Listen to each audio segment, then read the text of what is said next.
Friends, ಇವತ್ತು Sunday ಭಾನುವಾರ ಒಂದಿನ ಮಾತ್ರನೇ ಮಕ್ಕಳು ಗಂಡ ಎಲ್ಲರೂ ಕುತ್ಕೊಂಡು ಬೆಳಗ್ಗೆ ತಿಂಡಿ, ಮಧ್ಯಾಹ್ನ ಊಟ, ನೈಟ್ ಊಟ ಮಾಡೋದಿಕ್ಕೆ. ಬೇರೆ ದಿನ ಎಲ್ಲ ಅವ್ರ ಪಾಣಿಗೆ ಅವ್ರು ಸ್ಕೂಲ್ಗೆ ಹೋಗ್ತಾರೆ, ನಾವು ಕೆಲ್ಸಕ್ಕೆ ಹೋಗ್ತೀವಿ. ನೈಟ್ ಒನ್ ಟೈಮ್ ಮಾತ್ರನೇ. ಭಾನುವಾರ ಒಂದಿನನೇ ಎಲ್ಲರಿಗೂ ಸಂತೋಷದ ದಿನ.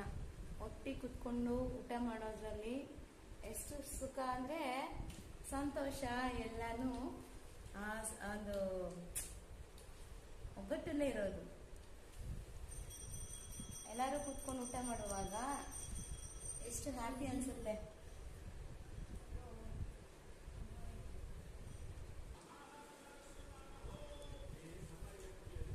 ನಾನು ತಿಂತಾ ಇದ್ದೀನಿ ಮೊಟ್ಟೆ ಸಾರು, ಇಡಿಯಪ್ಪಂ.